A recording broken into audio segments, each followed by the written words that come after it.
Hello everyone.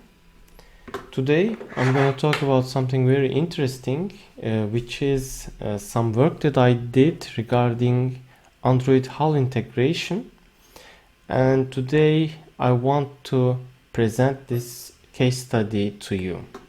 So what I did is basically I attached an FM radio tuner to ASUS Tinkerboard 2, which is the Android platform that I'm using. This is the same platform that I used in my Udemy lectures. So if you haven't checked it out, please check it out.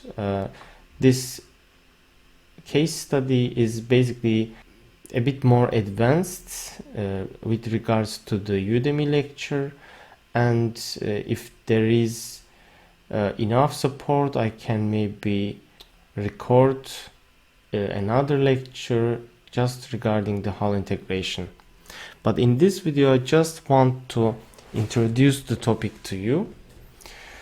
So as you might already know, hardware abstraction layer, or HAL, is the abstraction between the clients or the applications that we run on the Android platform to the drivers basically. So this module has some driver and we want to access it, let's say, from an application, and for this Android has HAL.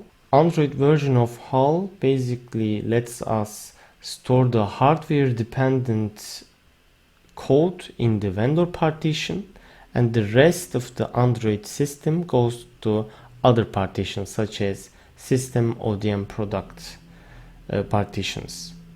So the idea is to keep the hardware dependent code in the vendor partition, and then vendor partition could be easily replaceable with different designs. That is the goal. And today we have Android platform, and to the I2C we have this radio tuner attached. This is very simple, very cheap FM radio tuner that you can find online. And the reason I picked this module already is because I have written a driver for this and I wanted to reuse this driver. So first let me try to show you actually what that driver looks like.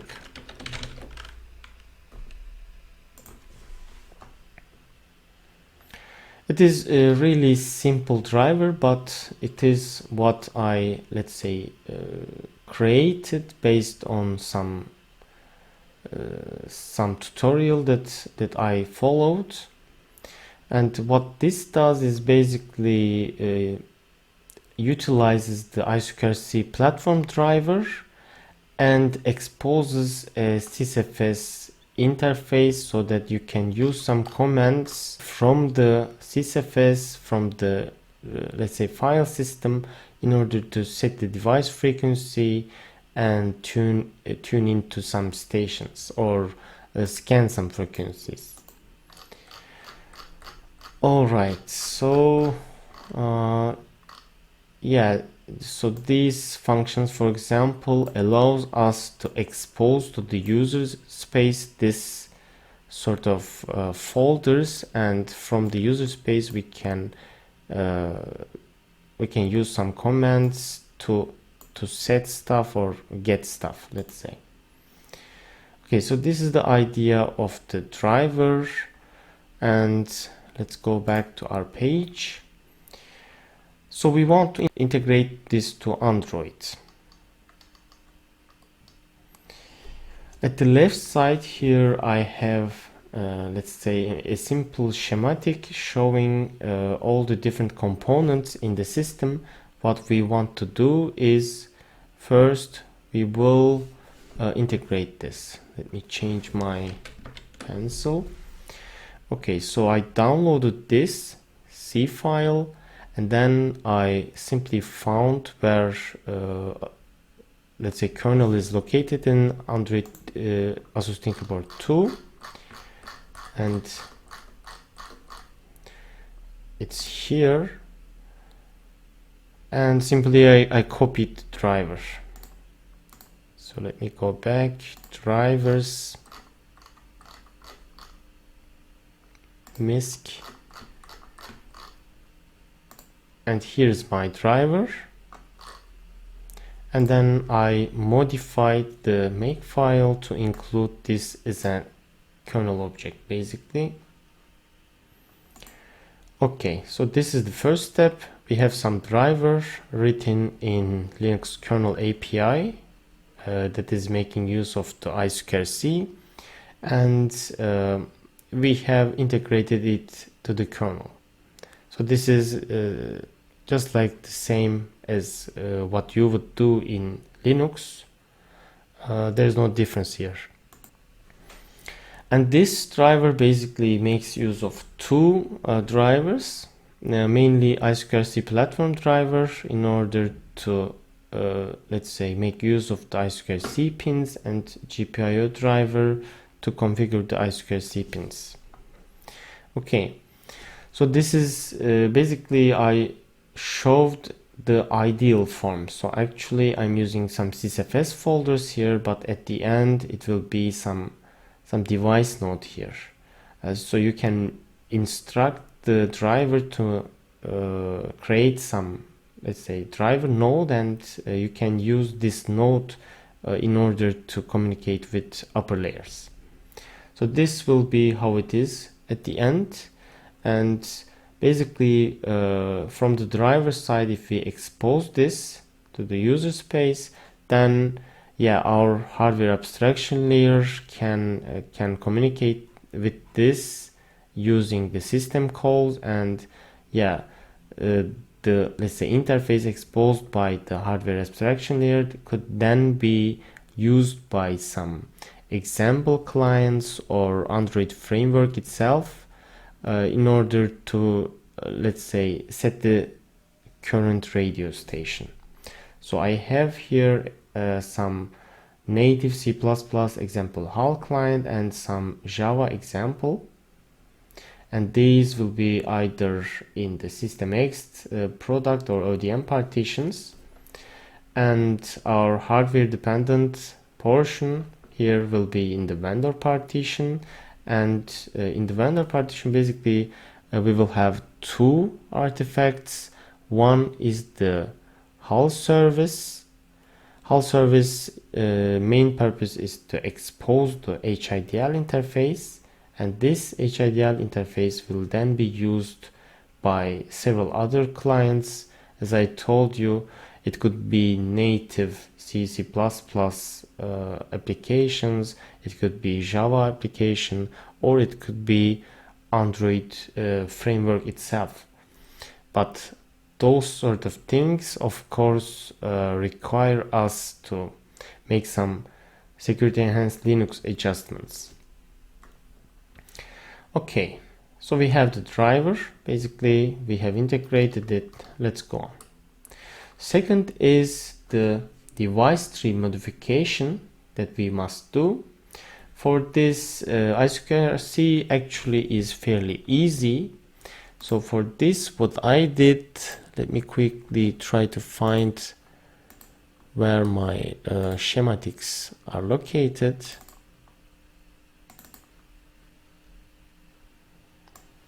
Okay, so it is here. Let me open this up. This is actually what is downloadable from ASUS web pages. And here what I noticed is there are two I2Cs actually usable. One is connected to pins 3 and 5, and the second is connected to pins 27 and 28. So what I did is I go down and I search for these two, and I learned about their, let's say, names. One is called I2C6 and one is called I2C7. So I could easily use one of these and try to let's say connect my device to either of these I2C pins. Okay. So then I followed, I found where the device tree, let's say these I2C buses are referenced in the device tree. So let me quickly also try to show you that. Okay, it's in Arch ARM64, I believe this one. I hope I'm correct here. Let me find this. Okay, boot DTS, ROG chip.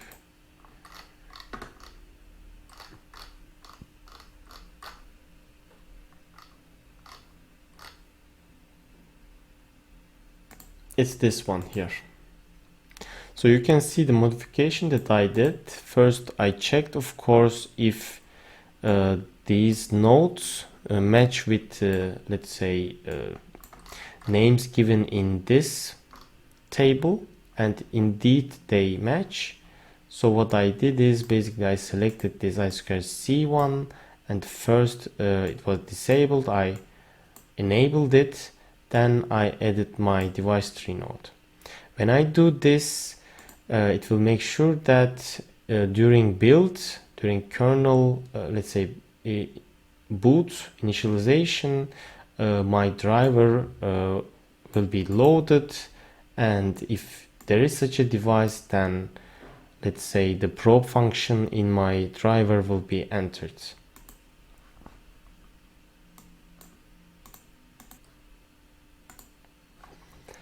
Okay, so this is all for the device tree modification. Next up, we have the HAL service itself. Now, for the HAL service, there are different approaches. So, before the Android 7, there was legacy HAL.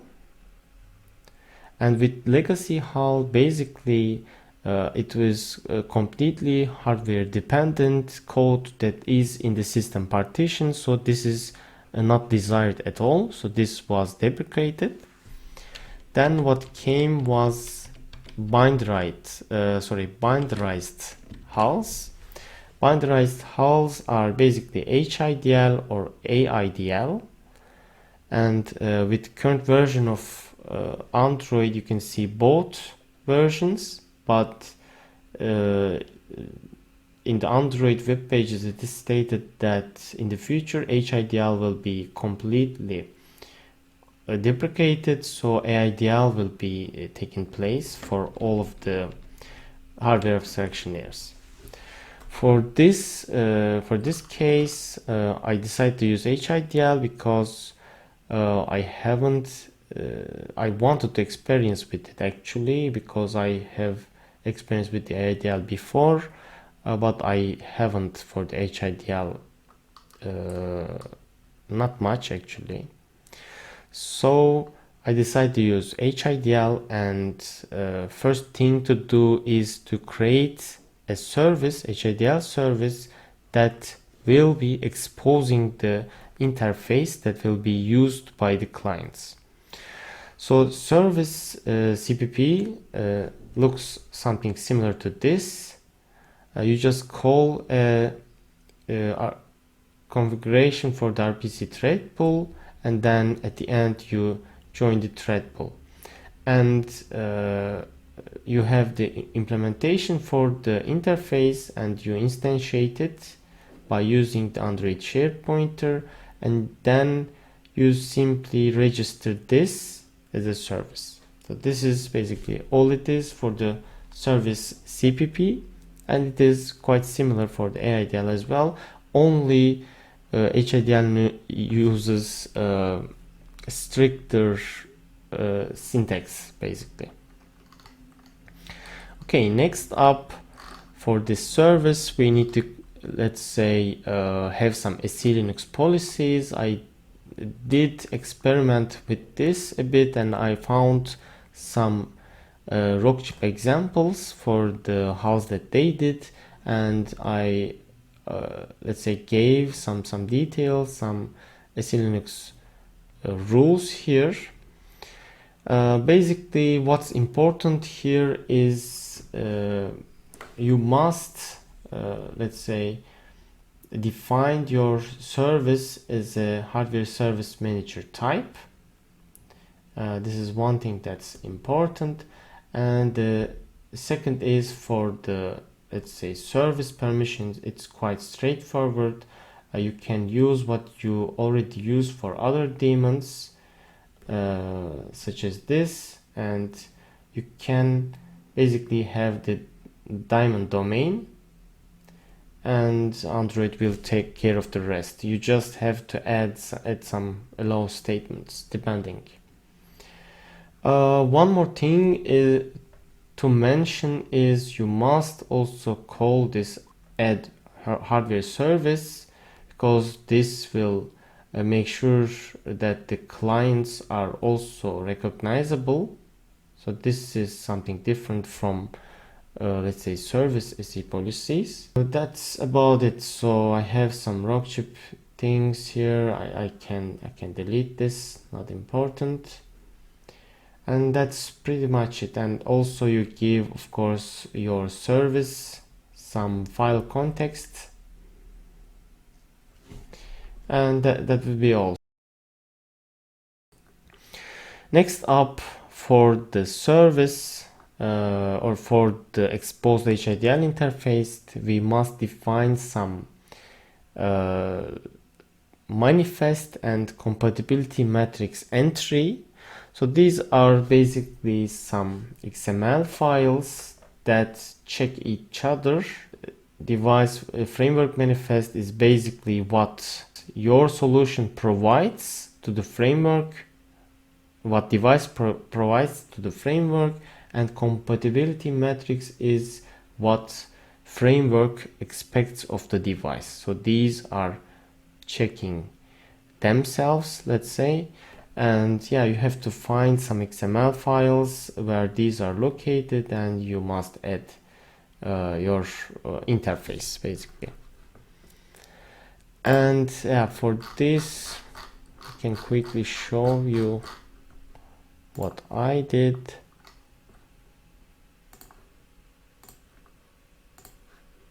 Here first I added my device framework compatibility matrix file in this location, and if you go into this location, yeah, I had one example already, AIDL. Then I added this new HIDL interface, and on top of that, when adding the hardware interface, I gave this XML file, and this is basically referenced in this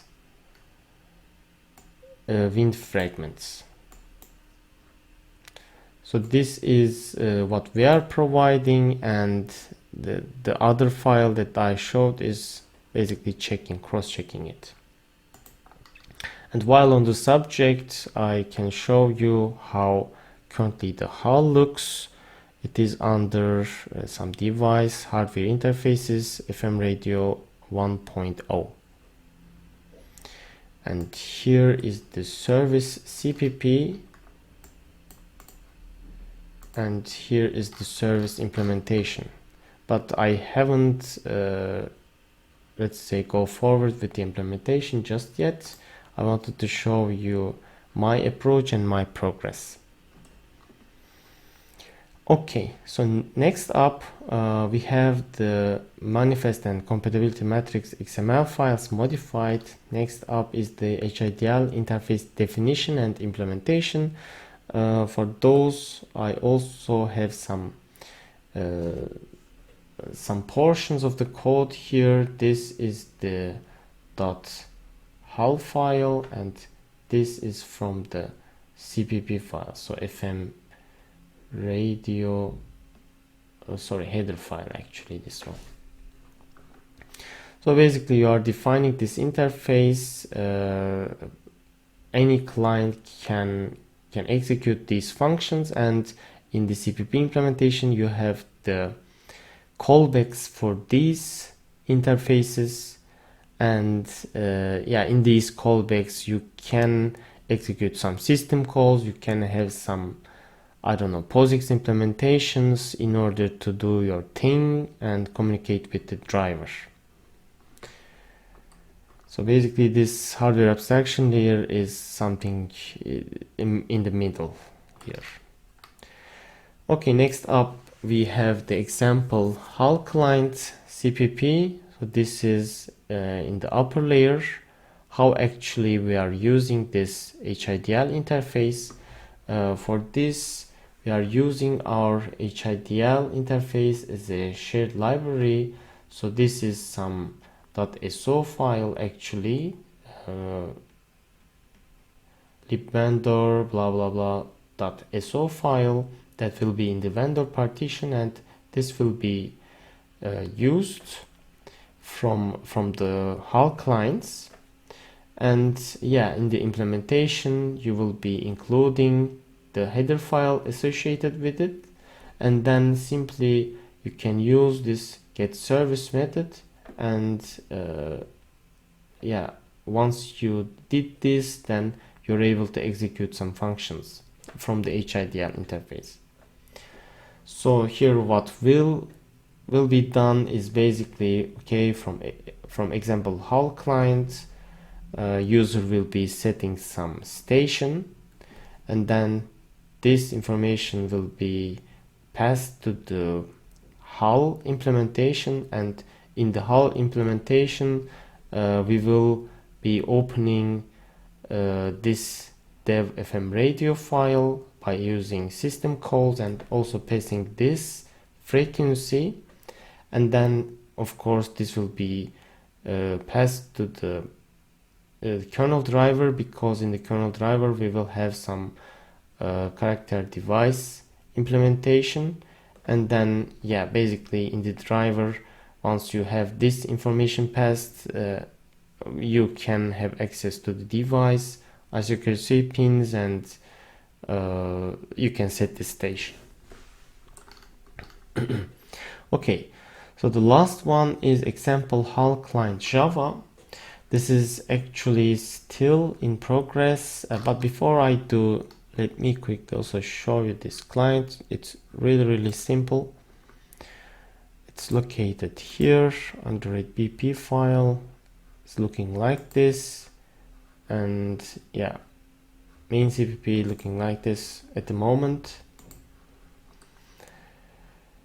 And yeah, example HAL client Java, you're also able to access this HIDL interface from the Java world. And how we are able to do this is basically using two methods. One is called Java native interface, GNI, and the other is the NDK.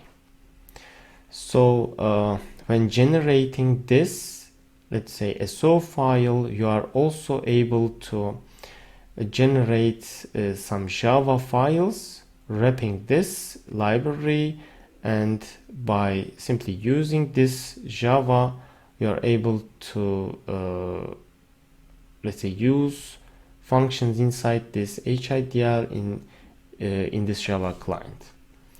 So for making use of this Java static library, actually you give this statement, and in this statement basically you add this dash Java.